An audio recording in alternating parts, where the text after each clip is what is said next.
දන්නවා ලෝකේ සංචාරකෝ මෙරටේ සුන්දරත්වය බලන්න එනවා. ඒ කට්ටිය තේ විදුරක් රස කර කර බොන්න කැමැත්තක් තියෙනවා. දැන් ලෝකේ සංචාරකෝ එන්නේ මේ සුන්දරත්වය බලලා යන්න විතරක් නෙවෙයි. ඔවුන් එනවා අත්දැකීම් විඳලා යන්න. එහෙනම් ලෝකේ තේ කර්මාන්තේ අත්දැකීම් විඳින හොඳ සොඳුරු ගමනාන්තයක් බවට මේ තේ කර්මාන්තේ පත් කරන්න අපි බලාපොරොත්තු වෙනවා. හැම ගමකට සංචාරකෝ ගේන්න අමාරු වෙයි. නමුත් අපි ඒක පුළුවන් ගම්මාන වලට ගේනවා. මොකද අපි මේ තේ කර්මාන්තයේ වැඩපිළිවෙලක් හදලා තියෙනවා වගේ සංචාරක අමාත්‍යාංශයක් වැඩපිළිවෙලක් හදලා තියෙනවා. 2030 වෙනකොට ලංකාවට සංචාරකෝ ලක්ෂ 43ක් ගේන. ගිය අවුරුද්දාවේ ලක්ෂ 23යි සංචාරකෝ. තව ලක්ෂ 20ක් ලංකාවට සංචාරකෝ එනකොට ඔවුන්ට අත්දැකීමක් විඳින්න බලන්න කියන්න තැන් ටිකක් හැදෙන්න ඕනි. ඒවා කෙරෙන්න ඕනකමක් තියෙනවා. ඒ වගේම සංචාරක අමාත්‍යාංශය සැලසුම් කරලා තියෙනවා 2030 වෙනකොට ලංකාවට සංචාරක ව්‍යාපාරයෙන් ඩොලර් බිලියන් 8ක් මේ රටට උපයලා දෙන්න. ආන්නේවට ශක්තියක් වෙන්න මේ කර්මාන්තයට ශක්තියක් වෙන්න අපි මේක සංචාරක ව්‍යාපාරයත් එක්ක බද්ධ කරන්න කැමති වෙනවා. මේ වැඩ පිළිවෙලකට හදලා තියෙනවා. සංචාරකෙක් ආවොත් තේ දැල්ලක් නෙලන්න අපේ හෑන්ඩ්මේඩ් ට්‍රී එකක් හදන්න සමහරට මේ වගේ වැව්තාවුල්ලක කබානායක ටිකක් තේ එකක් බිබි ඉන්න ඔවුන් කැමති වේවි. ඒ අත්දැකීම ගන්න කැමති වේවි. එහෙනම් අපි මේ සංචාරක ව්‍යාපාරයත් එක්කත් මේක බද්ධ කරනවා. ඉතින් අපේ ග්‍රාමීය සංවර්ධන අමාත්‍යාංශයෙන් අතුළු මේ රටේ අනිත් අමාත්‍යාංශත් එකතු කරගෙන මේ තේවගාවට උදව් කරනවා විතරක් නෙවෙයි. මේ වගේ යටිතල පහසුකම් ටික දියුණු කරලා දෙන්න. පාරවල් ටික හදලා දෙන්න. දමට ජලය නැත්තම් ජලය ටික අරන් දෙන්න. ඒවට උදව් කරන්න අපි සූදානම්ෙන් ඉන්නවා. එන්න මේක සිලෝන් ටී විලේජ් කියන්නේ තවත් එක් නමක්. බෝඩ් එකක් විවෘත කිරීමක් පමණක් නෙවෙයි. මේක ඇතුලේ අපි දැන් සැලසුම් කරමින් යනවා. මේ හැම ගම්මාන 500ෙම හොඳ තේ තලානක් බිහි කරන්න බලාපොරොත්තු වෙනවා. ඒකට තේ පරිශ්‍රණ ආයතනයේ මැදිහත් කරනවා. හොඳ ගුණාත්මක තේ පැලයක් ලබා දෙන්න.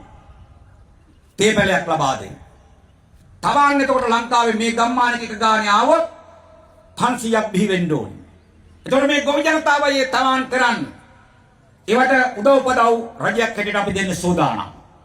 ඒ වගේම අපි දන්නවා අපේ රටේ දැන් කුඩා තේවතු ගත්තම මේ තේවතු වලට අවශ්‍ය හොඳම පෝෂණය ලැබිලා නැහැ සමහර ඒවා. ඉතින් අපි අමාත්‍යාංශය ගත්ත වෙලාවේ තීන්දුව කරා ජනාධිපති අනුර කුමාර දිසානායක සහෝදරයා කිව්වා අපනයන ආර්ථිකය දියුණු කරන්න නම් කුඩා තේවතු ගොවියට ශක්තියක් දෙන්න පොහොර ටික විධිමත් විදිහට දෙන්න කියලා. අපි එන්න පෙරත් පොහොර දීපු අවස්ථාවක් තියෙනවා පොහොර තහනම් කරපු අවස්ථාවක් තියෙනවා. අපේ රටේ කෘෂි කර්මාන්තයේ දැඩි බිඳවැටීමකට ලක් වුණා. ඒවා තාම සම්පූර්ණ වෙලා නැහැ. අපේ දරුවන්ට අවුරුදු 5ක් 6ක් හොඳට කන්න දෙන්න බැරුව ඊට පස්සේ හොඳට කන්න දුන්නා කියලා අර මග ඇරිච්ච කොට සාපව ඉස්සරහට ගන්න ලේසි වෙන්නේ නැහැ. ඒ වගේ මේ තේ ගහකට තේ පඳුරකට අවුරුදු ගාණක් සලකන්නේ නැත්තම් පොල් පැලයකට අවශ්‍ය පෝෂක දෙන්නේ නැත්තම් ඒ ඇති වෙන බිඳවැටීම දුර්වල වීම අසනීප වීම අස්සන්නට බලපාන. ඉඳ පහුගිය ආණ්ඩු සමයන් වල අපේ රටේ කෘෂි කර්මාන්තයට අනිත් කර්මාන්ත වලට මේ දේවල් වුණා. නමුත් අපි බලයට ඇවිල්ලා ලංකා ඉතිහාසයේ පළවෙනි වතාවට QR කේතයක් මගින් කුඩා තේවතු ගොවීන්ට පොහොර ලබා දෙන්න තීන්දුව කරා. 2024 අපි යන්නේ ඉස්සල්ලා අතින් සල්ලි එක්කව කළා තමයි පොහොර දීලා තිබුණේ. ගොවි 84000කට දීලා තිබුණා කුඩා තේවතු ගොවි. පොහොර මෙට්‍රික් ටන් 13000ක් දීලා තිබුණා. අපි QR කේතේ අඳුන්වලා දීලා 1,91,000කට කුඩා තේවතු ගොවීන්ට පොහොර දුන්නා. පොහොර මෙට්‍රික් ටන් 21500ක් දුන්නා. දැන් අරාබිකරේ යුද තත්ත්වයක් ආවම ජනාධිපතිතුමා අපි ඉල්ලන්නේ ඉස්සලා කිව්වා කුඩා තේවතු ගොවීන්ට තව අතිරේක පොහොර සානාධාරයක් මේ පොහොර මිල ටිකක් උඩට යන නිසා මේ සැරේ ලබා දෙමු කියලා. ඒ අනුව භාණ්ඩාගාරයෙන් අපිට මිලියන 2500ක් හම්බුණා. දැන් මේ මිලියන 2500 අපි බෙදා හරින්න සූදානම්. සෑම කුඩා තේවතු ගොවියෙකුටම QR කේතේ තියෙන අයට අපි මේ මිලියන 2500 නැවත වටයක් පොහොර දාන්න ඔබට මුදල් හැටියට දෙනවා. එහෙනම් අපි ඉදිරියට මේ ගම්මාන 500ත් එක්ක තව ශක්තිමත් කරනවා. මේ ගහේ පෝෂණය වැඩි කරන්න අවශ්‍ය දැනුම මඟ පෙන්වීම ආධාරය අමාත්‍යාංශයෙන් දෙන්න සැලසුම් කරලා තියෙනවා. ඒ වගේම දැන් මේ අක්කරයකින් සාමාන්‍ය කුඩා තේවත් ගොවීන් සමස්තයක් ඇටියට ගත්තම මාසෙට ගන්න දළු ප්‍රමාණය ඒක බොහොම අඩු ප්‍රමාණයක්. සමහර වෙලාවට අක්කරයකින් කිලෝ 200ක් 250ක් 300ක් වගේ තමයි යන්නේ. ඒක ප්‍රමාණවත් නැහැ. අපේ කුඩා තේවත් ගොවියගේ තියෙන දුක් ගැනවිල්ලක් තමයි දළු මිල අඩුයි කියලා. දළු වලට හොඳ මිලක් ලබා දෙන්න පුළුවන්. දළු වලට හොඳ මිලක් ලබා ගන්න නම් අපේ රටේ තේල් කිලෝ එකක් අලවි වෙන මිල වැඩි වෙන්න ඕනේ. අලවි වෙන මිල වැඩි වෙන්න නම් හොඳ පිරිසිදු ගුණාත්මක ප්‍රමිතිගත තේ නිෂ්පාදනය වෙන්න ඕනේ. ඒ වගේ ප්‍රමිතිගත තේ නිෂ්පාදනය වෙන්න නම් මේ ගහටත් හොඳ සලකලා දල්ලත් හොඳ ප්‍රමිතිගත දල්ලක් කඩලා දෙන්න ඕනේ. ඒ වුණත් නිෂ්පාදනය කරන තේ කිලෝ එකේ ගාණ වැඩි වෙනවා. ඒ ගාණ තමයි දළු හිමියට බෙදන්න වෙන්නේ. ප්‍රමිතිය අඩු වෙන්න දළු මිලත් අඩු වෙනවා. ඉතින් අපි ඒ තත්ත්වේ වළක්වන්න අපේ කුඩා තේවත සංවර්ධන අධිකාරිය දියත් කරලා තිනවා මේ හා සමානව පිවිතුරු තේ දළු ක්‍රියාන්විතය කියලා. ඒවා අපි ඉදිරියට අරගෙන යන්න බලාපොරොත්තු වෙනවා. එතකොට මේ අක්කරයකින් ලැබෙන කිලෝ 200ක් 250ක් කියන එක මං කිව්වා ප්‍රමාණවත් නැහැ කියලා මේ තේ කර්මාන්තේ. දැන් නව පරිශ්‍රණය යටතේ අඳුරගෙන තියෙනවා අධිගණත්ත තේ වගාව අඳුරගෙන තියෙනවා අධිගණත්ත තේ වගාව. දැන් අපි මේ තේගම්මාන 500ම එක ආදර්ශනයක් බැගින් අධිගණත්ත තේ වගාවක් අඳුන්වා දෙන්න කියලා තියෙනවා. තේ පරිශ්‍රණ ආයතනයේ මඟ පෙන්වීම යටතේ අධිගණත්ත තේ වගාවක් අඳුන්වා දෙනවා. එතකොට අධිගණත්ත තේ වගාවක් කිව්වම අධිගණත්ත තේ වගා දැන් ලංකාවේ කරන තැන් තියෙනවා. අධිගණත්ත තේ අක්කරයකින් සාමාන්‍යයෙන් දළු කිලෝ මාසෙට 1000 කඩන තැන් තියෙනවා 1000 පන්නන තැන් තියෙනවා. එහෙනම් අපි අධිගණත්ත තේ වගාවට ඔබට සහාය දෙනවා. අධිගණත්ත තේ වගාව කරනකොට ජල සම්පාදනය සමහරට කරගන්න අවශ්‍යයි. බින්දු ජල සම්පාදනය කරගන්න වෙනවා. ඒවට අදාළ සහාය අපි ලබා දෙන්න බලාපොරොත්තු වෙනවා. ඒ වගේම මේ තේ ශේෂ්ත්‍රයේ තියෙන බරපතල ප්‍රශ්නයක් අපි දකිනවා. සාමාන්‍යයෙන් තේ අක්කරයක් හදාගන්න ගියාම අද දවසේ කියන මිල ගණන් බැලුවම ලක්ෂ 30ක් විතර යනවා අක්කරයක් හදාගන්න. ඒක සාමාන්‍ය ගොවියෙකුට දරා ගන්න පුළුවන් කමක් නැහැ.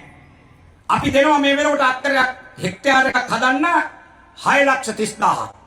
අපි බලාපොරොත්තු වෙනවා මේ තේ ගම්මාන වැඩපිළිවෙල අතරේ පිළිවෙල යටතේ මේ අක්කරයක හෙක්ටයාරයකට ලබා දෙන මුදල වැඩි කරලා ඉදිරි අවුරුදු වල දෙන්න.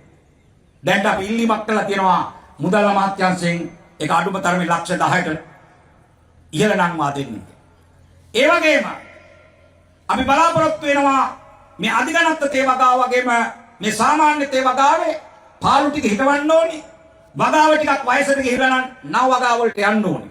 ඒවට උදව් කරන්න තව අපි සාකච්ඡා කරා ධාන්‍ය සංවර්ධන අමාත්‍යාංශයත් එක්ක එහියර මුදල් යොදවලා ඊටම සාධාරණ සහනදායි පොලි ක්‍රමයකට හොඳ ණය යෝජනා ක්‍රමයක් මේකට ලබා දෙන්න. ද සිලෝන් ටී විලේජ් හරහා ගොවියට දරන්න පුළුවන් සාමාන්‍ය පොලියක් යටතේ හොඳ ණය මුදලක් ලක්ෂ 50 දක්වා වෙන වගේ ණය මුදලක් මේවට අධිගණත් වගාව සාමාන්‍ය වගාවලට ලබා දෙන ක්‍රමවේදයක් සකස් කරන්න අපි සාකච්ඡා කරලා තියෙනවා. ඉතින් අක්කරයක් හදන්න ලක්ෂ 30ක් යනවා නම් මේ තේ පඳුරක් විනාශ වුණොත් පිච්චිලා ගියොත් නියඟට අහුනොත් නායකට ගියොත් මේ කොච්චර අමාරුවක් අපහසුයක් පාඩුවක් ගොවියට සිද්ධ වෙනවා.